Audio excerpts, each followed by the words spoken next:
On today's show, we'll discuss prospects of Africa's tech ecosystem. As always, you can join the conversation today with the hashtag #BeyondMarket, and you can send tweets to my Twitter handle too. I'd love to hear your thoughts on the matter too. It's at Esther or Awoniyi. Now, so what are the prospects of Africa's tech ecosystem, and are African startups well equipped to face the changing dynamics in the tech ecosystem? Tomi Davies, president of the African Business Angel Network, joins me now to discuss this. Tomi, thank you for joining us today. Thank you very much. Let's start with, of course, the biggest news within the startups, African startups, the tech e-commerce space. That's listing of Jumia on the New York Stock Exchange, first African tech startup to list and raise $200 million. I'd like to hear your thoughts on when the listing, how Jumia got to that point, and two, what this means, because what we're hearing is that this is a new chapter. It opens a new chapter for African startups. Well, it's interesting. I think the first debate that's been on Twitter, on the radio waves, is Jumia actually an African startup? And of course, my question is, what exactly constitutes an African startup? Is it where you pay your taxes? Is it the market you're attacking? Or is it actually the people that run the company? In Jumia's case, it's an interesting mix for that purpose. So it pays taxes in Germany. Okay. Its executive team, I believe, is in Dubai. Its development team is in Portugal, but its market is in Africa. So it's created an interesting question on that front. But I think I'm in agreement that this actually marks a turning point. Okay, the African tech ecosystem has been building up to this for quite a while. And if you look at the numbers in terms of what kind of investments we've been seeing going into the tech ecosystem, it's been on the rise, almost doubling year on year for the last couple of years. So, but what would you say is changing in terms of how these startups market themselves and the kind of value that angel investors or just investors see in these companies? Well, investors have always seen value, and I think it's more a question of capital maturity and the fact that, well, the West and everywhere else is slowing down. So we're starting to see growth and, more importantly, an appetite for risk. So it's that risk appetite that's saying, well, let's take a punt in in Africa, and we're starting to see that manifest in terms of funds. Okay. Historically, it was grants at the 50K mark, that replaced AIDS, and that was how startups grew. But we're starting to see the rise of local capital. There's not enough of it. I can have a different conversation about that. But probably more importantly, the VC funds are coming. So if you look at Africa Invest's declared $168 million fund or Seed Star's $100 million fund, these are new funds that are specifically focused on the African tech ecosystem. What we hear, so I hear you, and it's good to see that the numbers are rising year in, year out. But what we also hear is that many African, especially tech startups, usually start out at a disadvantage compared to their North American or Western or European counterparts who have easier access to capital. Especially when you don't even speak the same language, that's a disadvantage to you because there's a trust issue. But then, of course, many times because it's an African startup, there's I don't know if it's perception. Let me hear your thoughts on that. But we know that that disadvantage is still there. What are your thoughts on that? My view is it's slightly deeper than that. We don't have the research and development base that North America or China has. So when you look at our tech entrepreneurs, we're talking of applied technology that wasn't created on the continent. We're starting slowly, very, very slowly, to see that change, but that's where the fundamental issues are.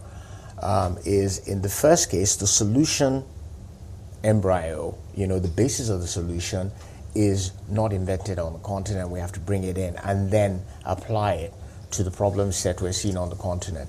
Add to that the fact that we've got infrastructure challenges across the continent, except maybe in South Africa, but even that's debatable because of currency issues.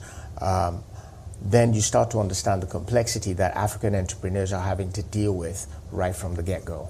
I want to go back to the Jumia story again, because what's been said now, the conversations that have been said now is that this would make investors across the globe, outside of Africa, to take, perhaps even Africa too, to take a second look at African startups, not just tech, across different sectors, and that this would be a good time, a good window for African startups to position themselves and just get their acts together, put their houses in order to stand in a position where they're attractive enough to these investors. So obviously an opportunity, but for you, what are those, how should these startups begin to position themselves? What do they need to, what does it take? What do they need to have in place before they can begin to attract that much needed capital? Well, I'll start with one that I think is our Achilles heel, and that's corporate governance. Okay, I don't see enough of it in our startups. I don't see an appetite or an understanding of it. The approach also to markets is another fundamental thing, where we tend to look at Africa as a monolithic whole, but there are actually 55 jurisdictions on the continent, and until the CFTA, the Continental Free Trade Area, comes to be, it is 55, and you have to deal with that. So you've got 200 million people in Nigeria, but Ghana's only got what, less than 30 million people. So you're having to look at your jurisdictional overheads also, and that creates an interesting challenge. So what do you see, for corporate governance, you don't see anything changing? Do you think that, I'm just thinking that if that is a problem, and if it's been identified, I'm hoping it's been identified, what do you see startups doing about it, and what are investors, do they just pass them over, and go, if you're passing one over, you're going on to the next, and there's the same problem, what do you do? Well, to start with, there's a jurisdictional issue, like I highlighted. Where are you incorporated? Okay. How many Nigerian incorporated companies would get international funding? It's an open question. How many companies that actually are open in Mauritius, for example, or Seychelles, would get funding? I would almost be willing to bet that the Mauritius company would get funding faster than the Nigerian company, because there's a perception of appropriate corporate governance in the Mauritian jurisdiction as opposed to the Nigerian one. So what we found is that cross-border investments or cross-border investors tend to look at those neutral grounds like Mauritius, pretty much like they do in Luxembourg in Europe or Delaware in the United States. But where would you put Nigeria, in terms of perception, the quality of the startups that we have and the ability to attract good investors? Oh, there's absolutely no doubt we've got, amazing entrepreneurs, okay? Talent is evenly distributed. The issue we have is the ability to aggregate and scale. And even that, okay, we are slowly but steadily, if you look at what's happened with Flutterwave and Paystack, for example, we're starting to see them rise to that challenge. So I have no doubt it's just a question of time and evolution. This is a nascent ecosystem. We're less than a decade old, but it is growing, and it is growing fast, and that's why people are starting to pay attention. Interesting. Now, for the funds flow, looking across the continent, what you've seen so far, where, you just said some good things about Mauritius, but I'm thinking about where the actual funds flow is, how it's flowing across the continent. Who's getting the biggest, piece of the pie? It's absolutely a no-brainer on that one. Nigeria is getting the biggest, okay, but if you look at ticket size, then it's South Africa. So we've got what we call the triumvirate getting the money, which is Nigeria, Kenya, and South Africa. The outlier, of course, is Egypt. Those are sort of the destinations for capital on the continent in terms of the tech ecosystems. Nigeria is, I think since 2018, has been the largest, but that's because of the number of transactions. If you look at ticket size, South Africa is nearly double what's happening in Kenya, so Kenya coming third. Well, how do you see this changing? Because these are, very specific, and we can tell that, these countries, or at least a country like Nigeria, has size and the quality of entrepreneurship. But I'm thinking that so that nobody gets left behind. What about other African countries? What do you see them doing? And are investors looking for gems, looking for that diamond in the rough, if you will, in some countries that are not particularly on the map, but could have that potential? Oh yes, and there's a lot happening there. You've got what's happening in Francophone Africa, for example, with the President Macron's announcement of funding that is going direct into those ecosystems. So there's a lot of activity happening, and I know for a fact that between Mali, Morocco, Senegal, and Tunisia, that the tech ecosystems are actually quite bubbly. Okay. Now, but what do you see, I mean, in terms of impact investing?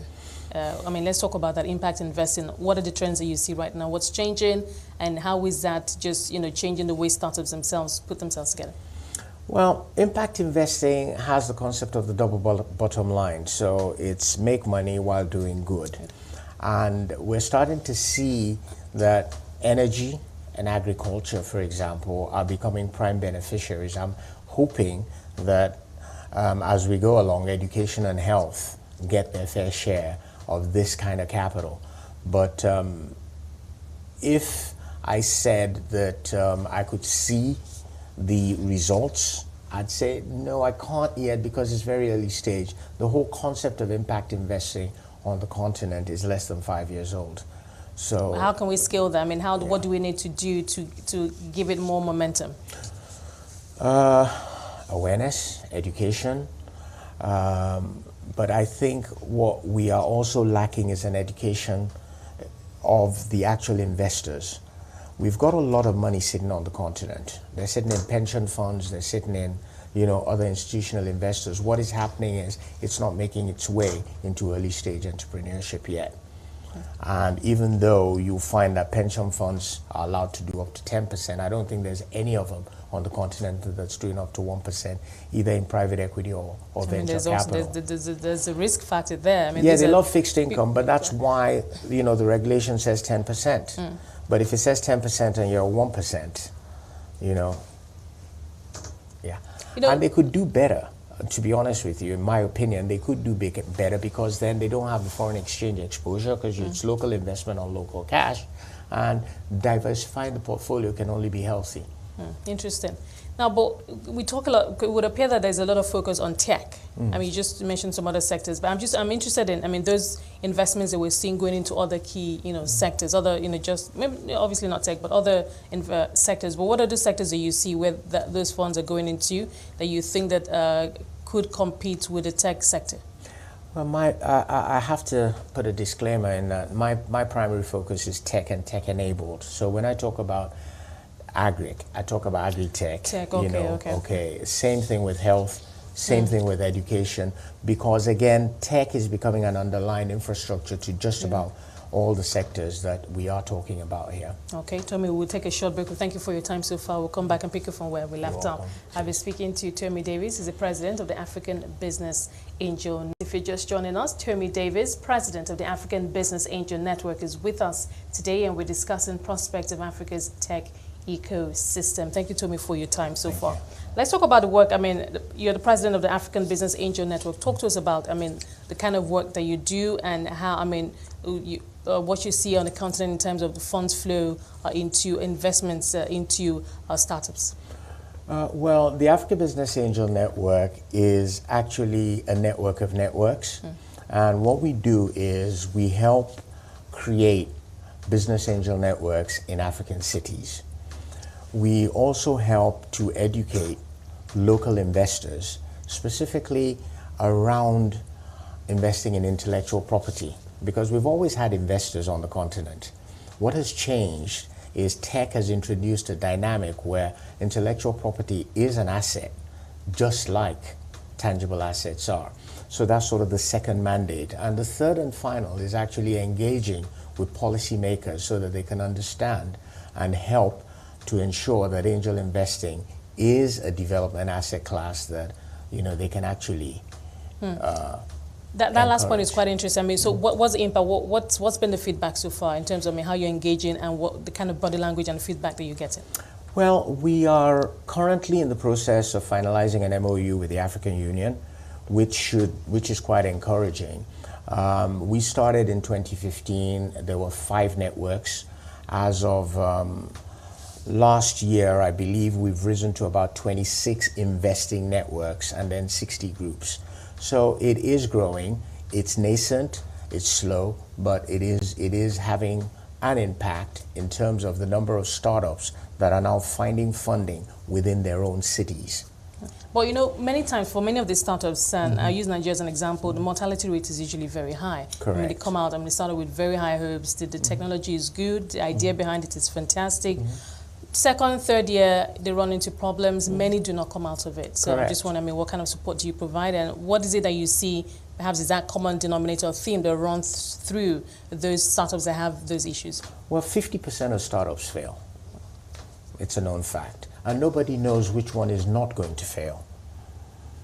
What angel investors do is they actually provide personal capital in the form of a little bit of cash, not at the VC 250, $500,000. You know, it's small ticket sizes, typically $10,000 to $15,000. You know, maybe up to 25. Second, they provide connections, because business angels tend to be well-connected business people or entrepreneurs or professionals themselves. And third, which is the most important, is they provide mentoring and advisory, okay, to their investees. So that is how we de-risk and ensure that we encourage the value creation. You know, I've heard about the issue of mentoring, that yes, we talk about it, that it's needed, we see it happening, but it would appear that there's still not enough of that happening. How do we, I don't know, it's policy, how do we, maybe through networks such as yours, how do we scale that, ensure that many, at least as many startups as possible, get the mentoring that they need? It's funny you should ask that, because that's why I'm in Lagos, actually, was working with GIZ. There's a mentoring program that GIZ has under what is called the Make IT for Africa program, where we're actually training people on how to be mentors, because this is not something that comes natural. So we find potential mentors, train them up, and then hook them up with startup entrepreneurs. Now, but for the startups themselves, I would like you to also talk about, I mean, when you say you educate local investors, what you educate them on, but for the startups themselves, what kind of feedback do you get? What do they tell you in terms of the issues that they have when maneuvering the environment, and perhaps when you look at the visions that they have, if it's going to be, I mean, if it's aligned with the current, you know, realities in the global tech space, etc.? Well, we have an assessment mechanism that I've helped create. It's called a POEM framework. So we say for every vision, you've got to have a poem, and it's an acronym that says, first of all, we look at your proposition to understand, you know, what exactly is the target customer, what is the product offering to them, and how big is that market? Is it a viable one? Is it scalable? And all of those kind of things. What's the competitive climate like? What's the policy regulatory environment that's going to control that? Once you understand all of that, the next thing is you then want to look at the organization, which are the people who are actually going to deliver on this promise that you've made as a value proposition. Those two essentially make up the business. And then we have the two measures. The first is the financial or economic measure, which is what the E is for. So we look at the cash flows, the capital requirements, the revenues, the assumptions underlying the revenue, the potential returns of any capital that is going into you, and how long that is going to take. And finally, we look at time. How long is it going to take you to get to where you need to be, from being an idea all the way through to where you get a minimum viable product that people are buying, then to become a startup where you actually get a product market fit, where you're getting repeat customers, and you can start to grow and then ultimately scale. Now, across that line, where do you find where do you usually find a weak link or the weak links in terms of where they struggle? Well, it varies. Okay, it really, really varies, but it's getting from minimum viable product to product market fit, and we have something called the valley of death, you know, in startup language, which is really where most startups get buried, because you're burning cash, and the whole idea is to start to get revenue that equates to the money you're burning. And what tends to happen, we call whatever money you have left runway, is you find that a lot of the startups run out of runway.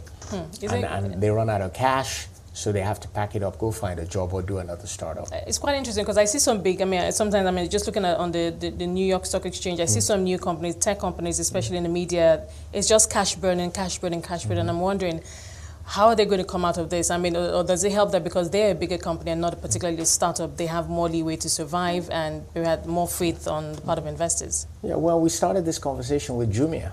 Jumia has not been profitable, so it's still burning cash. Okay? That's true. We're talking about Uber, same thing. So it seems to be the order of the day now is grow big or go home. And what we were brought up to believe, which is a profitable company is the kind of company you want to build, seems to be they're throwing that out at the New York Stock Exchange, which is why some of us are questioning, you know, exactly, is IPO on the New York Stock Exchange really the ultimate end, or are you looking at companies we have here, like Guarantee Trust, as an example, okay, that are returning money to shareholders year on year? And that's, which is the bottom line. Yeah, exactly. So it's back to the debate of zebras versus unicorns. Huh. Interesting. Now, going forward, I mean, looking across the African continent, in terms of the yearly, I mean, you say that, I mean, statistics also show that we're seeing some momentum in terms of cash flow into the African continent. What are your hopes, aspirations in terms of the pace, the momentum that we could gather, and how this you expect, or you're hoping that this will shape, you know, the tech ecosystem in terms of fund, at least from a funding perspective?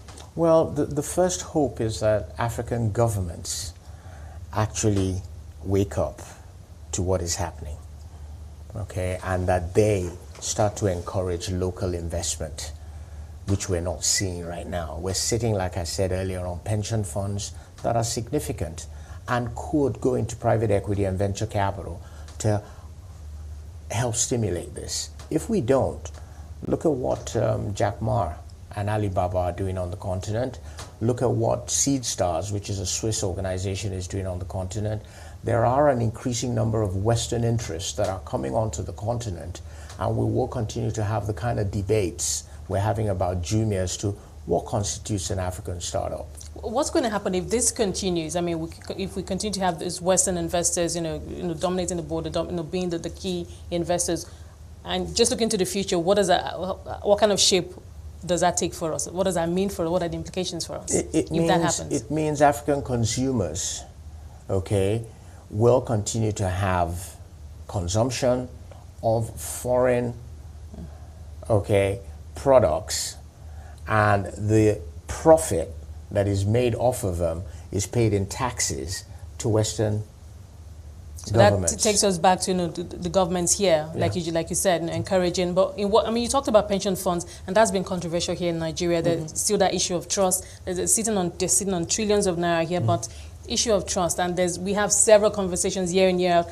How can we unlock these funds? And we bring the PFA, bring the pension guys to the table, and they say the same thing. Look, these are monies that people have worked for 20, 30, 40 years. We have to be extremely careful. We do not see the right products, we do not see the right structure, and therefore we cannot take that risk. I fully agree with them as somebody who's relying on them to deliver. Yes. But what again I'm saying is the 10%, okay, there's 10% of that, which if they manage prudently, they then start to compete, and I mean compete. They will be competing with pension funds from everywhere else in the world that are starting to put money in Africa. That's all I'm saying.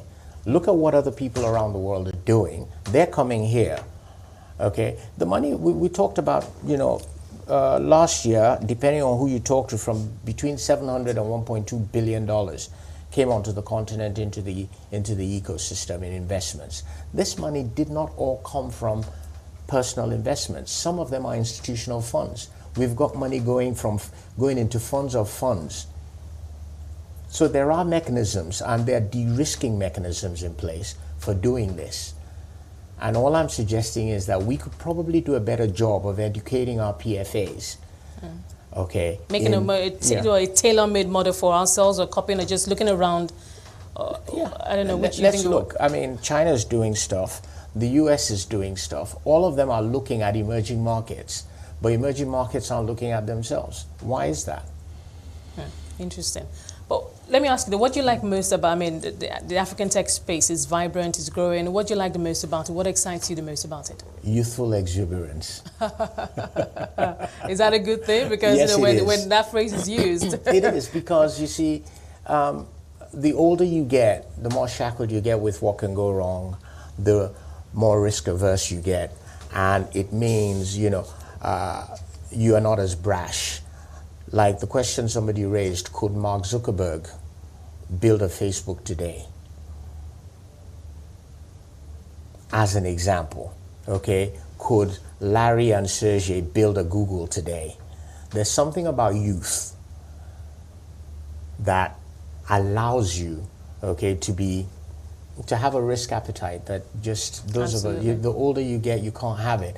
And when you consider that the average age in Nigeria is slightly under 18, you can imagine the dynamics there. And I think that bodes well for us if we're able to tap into that, especially give them the STEM type of education they need so that they can become techpreneurs of the future. Techpreneurs, I like that. Tomi, I must thank you for your time today. Thank you so much for being a guest on our show. Very insightful there. And of course, we're wishing that, of course, we're hoping we'll see this sector grow in leaps and bounds. Thank you for talking to us today. I've been speaking to Tomi Davies. He's the president of the African Business Angel Network. With that said, on Beyond Markets, thank you so much for being a part of it. Remember, you can watch the show at 5 p.m. West African time daily and have access to all previous episodes of the show on our website. That's CNBCAfrica.com. You can also stay engaged with the hashtag Beyond Markets. And of course, you can follow my Twitter handle too at Esther or Awoniyi. From myself and the team, it's bye for now.